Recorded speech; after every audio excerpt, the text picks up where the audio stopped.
Hello everyone, welcome. Chhattisgarh का भूगर्भिक संरचना competition exam के पर्सपेक्टिव से एक बहुत ही इंपॉर्टेंट टॉपिक है। इस पर्टिकुलर वीडियो में हम छत्तीसगढ़ के भूगर्भिक संरचना के बारे में डिटेल से समझेंगे। साथ ही साथ इसका निर्माण किस प्रकार से हुआ है एंड किन किन सेल समूहों का मुख्य रूप से योगदान है यहाँ पे हम देखेंगे। साथ ही साथ आपको एक नोट्स भी प्रोवाइड करूंगा जो आपकी एग्जाम प्रिपरेशन के लिए बहुत ही यूजफुल होगा। छत्तीसगढ़ के भूगर्भिक संरचना को समझने से पहले इस भूगर्भिक संरचना क्या होता है यह जानना बहुत इंपॉर्टेंट है। भूगर्भिक संरचना की अगर हम बात करें, अगर हम इसको परिभाषित करना चाहें, भूमि के गर्भ में चट्टानों की प्रकृति, उनके क्रम तथा व्यवस्था को भूगर्भ शास्त्र में भूगर्भिक संरचना कहते हैं। इसको हम इस प्रकार से परिभाषित कर सकते हैं। इसके अलावा किसी भी क्षेत्र में भूमि के गर्भ में स्थित विशिष्ट संरचना को भूगर्भिक संरचना कहते हैं। अगर हम इसको इन जनरल समझना चाहें, जैसे कि आप किसी भी जगह में खड़े हैं, अगर उसको नीचे खोदना चाहें तो मिट्टी का लेयर जब खत्म होगा तो आपको चट्टानों की एक संरचना दिखेगी, तो उन्हीं चट्टानों की संरचना को ही भूगर्भिक संरचना कहा जाता है। और ये जो चट्टानों की संरचना होती है ये क्षेत्र के हिसाब से अलग अलग संरचनाएं होती हैं। जैसे अगर हम छत्तीसगढ़ की ही बात करें तो अलग अलग जिलों में जो इसकी भूगर्भिक संरचना होगी, चट्टानों की जो संरचना या उसका जो क्रम होगा, उसकी प्रकृति होगी, ये अलग अलग होगी। तो इसी प्रकार जो चट्टान होते हैं वे उनमें बेसिकली सेल समूहों से मिलकर बने हुए होते हैं। तो ये जो सेल समूह, अलग अलग प्रकार के सेल समूह पाए जाते हैं। हमारे छत्तीसगढ़ में भी जो है मुख्य रूप से 5 प्रकार के सेल समूह पाए जाते हैं, जो आगे हम देखेंगे। तो ये होती है भूगर्भिक संरचना। अगर हम जमीन को खोदेंगे तो एक पॉइंट के बाद हमको जो है चट्टानों की संरचना दिखेगी, तो उन्हीं संरचना को भूगर्भिक संरचना कहते हैं। ये भूगर्भिक संरचनाएं जो होती हैं बहुत महत्वपूर्ण होती हैं, क्योंकि भूगर्भिक संरचना पर किसी भी प्रदेश का जो धरातल है तथा वहां की जो मृदा रासायनिक संरचना निर्भर करती है। इसके अध्ययन से हमें बहुमूल्य खनिज का ज्ञान होता है। इस प्रकार बेसिकली भूगर्भिक संरचना का निर्माण जो है बहुत सारे सेल समूहों के योगदान से होता है, तथा इन्हीं सेल समूहों के आधार पर सतही विविधता, जैसे कि सतही मिट्टी, उसकी मिट्टी किस प्रकार है, उसकी उपजाऊ शक्ति किस प्रकार है, उसमें कृषि योग्य भूमि है या नहीं है, इसका निर्धारण भी हम कर सकते हैं। साथ ही साथ उसमें खनिज की उपलब्धता के बारे में हमको ज्ञान होता है, वनों की विविधता जो है उसके बारे में भी हमको ज्ञान होता है। तो इस प्रकार भूगर्भिक संरचना के अध्ययन से ही हमको जो है मिट्टी के बारे में बहुत चीजें पता चल जाती हैं। मतलब उसकी धरातल के ऊपर के जो चीजें हैं, मिट्टी की उपजाऊ शक्ति, उसके खनिज पदार्थ, इनके बारे में हमको पता चलता है। तो ये इस प्रकार भूगर्भिक संरचना बहुत ही महत्वपूर्ण होता है किसी भी क्षेत्र का। और ये हो गया हमारा भूगर्भिक संरचना का बेसिक। अब भूगर्भिक संरचना का निर्माण किस प्रकार से हुआ है इसको समझने के लिए हमको सेल समूहों का अध्ययन करना बहुत इंपॉर्टेंट है। भूगर्भिक संरचना के निर्माण में सेल समूहों का योगदान, 5 प्रकार के सेल समूहों का योगदान होता है। यह हम छत्तीसगढ़ के भूगर्भिक संरचना की अब बात कर रहे हैं। छत्तीसगढ़ की भूगर्भिक संरचना का निर्माण जो है इन 5 प्रकार के सेल समूहों के योगदान से हुआ है। पहला है आर्कियन सेल समूह, दूसरा है धारवाड़ सेल समूह, तीसरा कडप्पा सेल समूह, चौथा गोंडवाना सेल समूह, 5वां डक्कन ट्रैप सेल समूह। इन 5 प्रकार के सेल समूहों के योगदान से छत्तीसगढ़ में भूगर्भिक संरचना का निर्माण हुआ है, जो इस प्रकार से नक्शा में मैंने यहाँ पे जो है प्रदर्शित किया है। आर्कियन सेल समूह जो है छत्तीसगढ़ के 50% भाग में पाए जाते हैं, 50% भाग में फैले हुए हैं। तो ये जो ब्लैंक भाग है पूरा, मैंने यहाँ पे आर्कियन सेल समूह को रिप्रेजेंट करता है। साथ ही साथ जो धारवाड़ सेल समूह है, ये आप देख सकते हैं ऊपर जो रामानुजगंज एंड ये चिल्का घाटी साइड एंड नीचे ये जगदलपुर बैलाडीला साइड जो है हमने धारवाड़ सेल समूह पाए जाते हैं। तो इसको मैंने यहाँ इस प्रकार से रिप्रेजेंट किया है। सेकंड कडप्पा सेल समूह, कडप्पा सेल समूह जो है ये पूरे मैदानी भाग में पाए जाते हैं, बीच वाला क्षेत्र। गोंडवाना सेल समूह को 2 भागों में बांटा गया है, ऊपरी गोंडवाना सेल समूह, निचली गोंडवाना सेल समूह। इसको यहाँ इस प्रकार रिप्रेजेंट किया गया है, जो कि ऊपर उत्तरी भाग में पाए जाते हैं। एंड डक्कन ट्रैप सेल समूह जो है ये मुख्य रूप से जो है यहाँ पे चिल्की घाटी के नीचे एंड इस साइड जो है पाए जाते हैं डक्कन ट्रैप सेल समूह। तो ये हो गए 5 प्रकार के मुख्य रूप से सेल समूह एंड उसका विस्तार छत्तीसगढ़ में। अब हम हर एक सेल समूह को जो है डिटेल से समझेंगे, क्योंकि एग्जाम पॉइंट ऑफ व्यू से हर एक सेल समूह बहुत इंपॉर्टेंट है। इससे पहले, इनको समझने से पहले यहाँ पे एक इंपॉर्टेंट नोट है। छत्तीसगढ़ में विंध्यन सेल समूहों का विस्तार नगण्य रूप में है। छत्तीसगढ़ में टर्सरी एवं क्वार्टरी क्रम की सेल समूह नहीं पाई जाती है। ये जो है अगर हम भारत की बात करें तो वहां पे इन सेल समूहों का योगदान पाया जाएगा, लेकिन छत्तीसगढ़ में जो विंध्यन सेल समूह है एंड टर्सरी एवं क्वार्टरी क्रम की जो सेल समूह है ये नहीं पाई जाती है। सिर्फ 5 प्रकार के सेल समूहों का योगदान होता है, ये ध्यान रखने वाली बात है। अब हम यहाँ पे स्टार्ट करते हैं आर्कियन सेल समूहों से। आर्केन सेल समूह को सबसे पहले डिटेल से हम समझेंगे।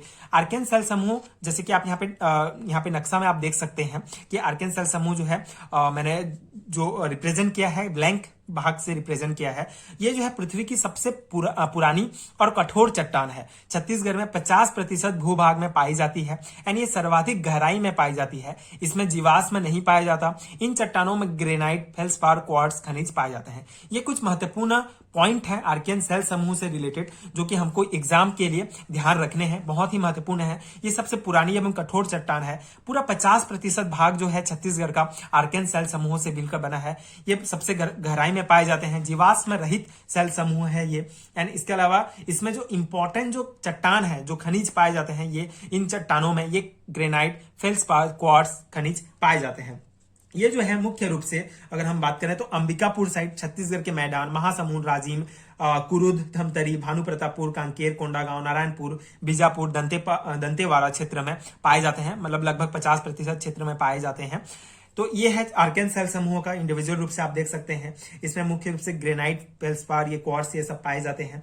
यह चट्टान मूलतः अब इन चट्टान का निर्माण किस प्रकार से हुआ है? तो बेसिकली आर्कियन सेल समूह, ये जो चट्टान है, इनका मूलतः लावा के ठंडा होने से निर्मित हुआ है। ये जीवाश्म रहित होते हैं क्योंकि ये लावा के ठंडा होने से इन सेल समूह का निर्माण हुआ है। तो ये आर्कियन सेल समूह का हो गया। अब धारवाड़ सेल समूह की कुछ महत्वपूर्ण विशेषताएं देखते हैं, महत्वपूर्ण पॉइंट देखते हैं। एग्जाम के पॉइंट ऑफ व्यू से आप नक्शा देख सकते हैं। वहां पे हमने धारवाड़ सेल समूह को इस साइन से रिप्रेजेंट किया है। ये जलीय अवसादी चट्टाने हैं जो आर्कियन सेल समूह के चट्टानों के अपरदन से निर्मित हुए हैं। यह महत्वपूर्ण पॉइंट है। जो आर्कियन सेल समूह है, इसका निर्माण तो लावा के ठंडा होने से निर्मित हुआ है, लेकिन जो धारवाड़ सेल समूह है, इनका निर्माण जो हमारे आर्कियन सेल समूह के चट्टान है, इनके अपरदन से निर्मित हुआ है। अपरदन मतलब आप समझ सकते हैं मिट्टी का कोई भी ऊपरी भाग, अगर हम जनरल में बात करें अपरदन की, तो मिट्टी का कोई ऊपरी भाग अगर पानी से बहाकर ले जाया जाता है तो उसे अपरदन कहा जाता है। तो इसी प्रकार आर्कियन सेल समूह के चट्टानों का भी अपरदन हुआ एंड इसके जो है इस धारवाड़ सेल समूह के चट्टानों का जो है फॉर्मेशन हुआ, निर्माण हुआ। यह सेल क्रम खनिज संसाधनों से सर्वाधिक समृद्ध होती है। सबसे ज्यादा खनिज संसाधन इसी धारवाड़ सेल समूह में पाए जाते हैं। लौह अयस्क के साथ ही टीन, कोरंडम जैसे बहुमूल्य खनिज भी प्राप्त होते हैं। इन चट्टानों में स्लेट, क्वार्ट्ज, कांग्लोमेरेट, माइकासिस्ट एवं नीस खनिज तत्व पाए जाते हैं। ये महत्वपूर्ण पॉइंट हो गया। अगर ये जो है आप देख सकते हैं बिलासपुर संभाग में चिल्की घाटी साइड जो है ये फैला हुआ है। रायपुर संभाग में सोनाखान क्षेत्र में पाया जाता है। दुर्ग संभाग, बस्तर संभाग के लौह अयस्क सीरीज है, वहां पे ये धारवाड़ सेल समूह पाए जाते हैं। इसके कुछ महत्वपूर्ण पॉइंट ये है कि ये कृषि के लिए अनुपयुक्त है। इसके अलावा जो है महत्वपूर्ण पॉइंट है कि ये कृषि के लिए अनुपयुक्त होते हैं धारवाड़ सेल समूह। इस प्रकार से ये धारवाड़ सेल समूह के कुछ महत्वपूर्ण पॉइंट हो गए। इतना ही काफी है एग्जाम पॉइंट ऑफ व्यू के लिए।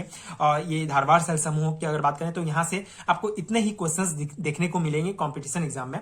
सो ये पॉइंट इंपॉर्टेंट है। अब हम करप्पा सेल समूह की बात करते हैं। आप नक्शा में देख सकते हैं हमने करप्पा सेल समूह को इस साइन से रिप्रेजेंट किया है। सो करप्पा सेल समूह ग्रेनाइट चट्टानों के अपरदन से करप्पा सेल समूह का निर्माण हुआ है। पंखाकार आकृति में इन्हीं चट्टानों से छत्तीसगढ़ के मैदान का निर्माण हुआ है। यह छत्तीसगढ़ के लगभग 20 से 30% भूभाग में फैला हुआ है। ये चट्टानों में स्लेट, चूना पत्थर, डोलोमाइट एवं क्वार्ट्ज खनिज पाए जाते हैं। करप्पा समूह से निक्षेपित कछारी मिट्टी धान की खेती के लिए सर्वोत्तम है। करप्पा सेल समूह आप देख सकते हैं, ये जो हमारा पूरा मैदानी भाग है, यहाँ पे करप्पा सेल समूह जो है फैला हुआ है। मतलब करप्पा सेल समूह से ही मैदानी भाग का निर्माण हुआ है। इसके नीचे जो है करप्पा सेल समूह की चट्टानें पाई जाती हैं एंड ये कुछ इसके महत्वपूर्ण पॉइंट है। इसके अलावा जो है इसे पुराना संघ के नाम से भी जाना जाता है। दूसरा सर्वाधिक विस्तृत सेल समूह है एवं चूना पत्थर के लिए बहुत ज्यादा प्रसिद्ध है। इसमें सर्वाधिक धान की फसल का पैदावार होता है। ठीक है, छत्तीसगढ़ के मैदानी क्षेत्र में जांगीर चांपा है जहां पे सर्वाधिक धान का पैदावार होता है हमारे छत्तीसगढ़ क्षेत्र में। तो करप्पा सेल समूह में सर्वाधिक धान की फसल का पैदावार होता है। ये कुछ महत्वपूर्ण पॉइंट हो गए करप्पा सेल समूह से रिलेटेड। अब हम गोंडवाना सेल समूह के बारे में डिस्कस करेंगे। गोंडवाना सेल समूह को दो भागों में बांटा गया है मुख्य रूप से, ऊपरी गोंडवाना सेल समूह एवं निचली गोंडवाना सेल समूह। गोंडवाना सेल समूह की कुछ महत्वपूर्ण पॉइंट है। नदियों के अवसादों से युगों से जमे वनस्पति एवं जीवों के अवशेष से इस सेल समूह का निर्माण हुआ है। 17% भाग में गोंडवाना सेल समूह का विस्तार है एवं ऊपरी गोंडवाना सेल क्रम में मनेन्द्रगढ़, बैकुंठपुर, जसपुर आदि में विस्तार है एवं निचली गोंडवाना सेल क्रम में सरगुजा, कटघोरा, कोरबा, रायगढ़ आदि में विस्तार है। इस सेल समूह का मुख्य खनिज जो है कोयला है। बस इतना ही बहुत इंपॉर्टेंट पॉइंट है। इससे लेकर जो 17% भाग भाग जो है गोंडवाना सेल समूह का विस्तार है पूरे छत्तीसगढ़ में। और यहाँ पे इसका निर्माण जो है नदियों के अवसादों एवं वनस्पति ये सब दब जाने के बाद उसका अवशेष जो है उससे इस सेल समूह का निर्माण हुआ है। और ये ऊपरी गोंडवाना निचली गोंडवाना दो भागों में बांटा गया है। तो ऊपरी भाग में जो है इन क्षेत्र में इनका विस्तार है एंड निचली गोंडवाना क्रम में जो है सरगुजा, कटघोरा, कोरबा, रायगढ़ आदि जो है जिलों में इसका विस्तार है। एंड ये सेल समूह जो है मुख्य खनिज जो है इसका कोयला है। इस सेल समूह में जो है मछली और रेंगने वाले जीवों के अवशेष मिले हैं, ये भी और एक इंपॉर्टेंट पॉइंट है। और भारत का जो 98% जो कोयला होता है इसका वे जो है इन्हीं चट्टानों से प्राप्त होता है। गोंडवाना सेल समूह कोयला खनिज के लिए बहुत महत्वपूर्ण है एंड छत्तीसगढ़ भारत का जो है पूरा 98% कोयला जो है इन्हीं चट्टानों से हमें मिलता है। अब ढक्कन ट्रैप सेल समूह की बात करें तो आप नक्शा में देख सकते हैं, हम इसको जो है इस प्रकार से रिप्रेजेंट किए हैं इस साइन से। एंड दरारी ज्वालामुखी से निकले बेसाल्ट युक्त लावा से दक्कन ट्रैप सेल समूह का निर्माण हुआ है। और दक्कन ट्रैप के अपरदन से काली मिट्टी का निर्माण हुआ है, ठीक है। एंड छत्तीसगढ़ में दक्कन ट्रैप मैक्कल पर्वत श्रेणी के पूर्वी भाग तक पाया जाता है। इसका विस्तार जो है कोरबा, कवर्धा, सरगुजा एवं जसपुर तक पाया जाता है। दक्कन ट्रैप सेल समूह में बॉक्साइट का भंडार है एवं काली मिट्टी के लिए जो है बहुत उपयुक्त है। काली मिट्टी का जो दक्कन ट्रैप सेल समूह है इसके अपरदन से मुख्य रूप से काली मिट्टी का निर्माण हुआ है। और काली मिट्टी को कपास के लिए वरदान कहा गया है। कपास के लिए कपास की खेती बहुत ज्यादा अच्छी होती है काली मिट्टी में। तो दक्कन ट्रैप के सेल समूह के अपरदन से ही जो है हमको काली मिट्टी का निर्माण हुआ है, प्राप्त हुआ। एंड छत्तीसगढ़ के दक्कन ट्रैप जो है मैकल पर्वत श्रेणी के पूर्वी भाग तक पाया जाता है। कवर्धा, सरगुजा, जसपुर में इसका विस्तार है। और मुख्य जो खनिज है इसका बॉक्साइट का भंडार है दक्कन ट्रैप सेल समूह चट्टानों में, ठीक है। तो ये हो गए 5 प्रकार के मुख्य रूप से सेल समूह इनके योगदान से ही छत्तीसगढ़ के जो है भूगर्भिक संरचना का निर्माण हुआ है। इतने पॉइंट काफी हैं आपके एग्जाम पर्सपेक्टिव के लिए, आपके एग्जाम प्रिपरेशंस के लिए। ये महत्वपूर्ण पॉइंट है। आपको अगर आपको इनके नोट्स चाहिए तो आपको नीचे लिंक मिलेगा, आप देख सकते हैं, वहां से ये नोट्स ले सकते हैं। एंड ये बहुत महत्वपूर्ण है, ये टॉपिक बहुत महत्वपूर्ण है। 1 या 2 क्वेश्चंस पूछे जाते हैं छत्तीसगढ़ के कंपटीशन एग्जाम्स में। आई होप कि आपको समझ में आया होगा एंड ये नोट्स आपके लिए यूजफुल हुए होंगे एंड ये वीडियोस भी आपके लिए हेल्पफुल होगा। आगे की वीडियोस देखने के लिए प्लीज सपोर्ट कीजिए, like share and subscribe to my channel.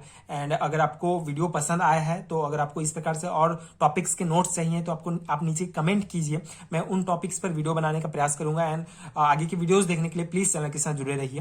Thank you so much for watching.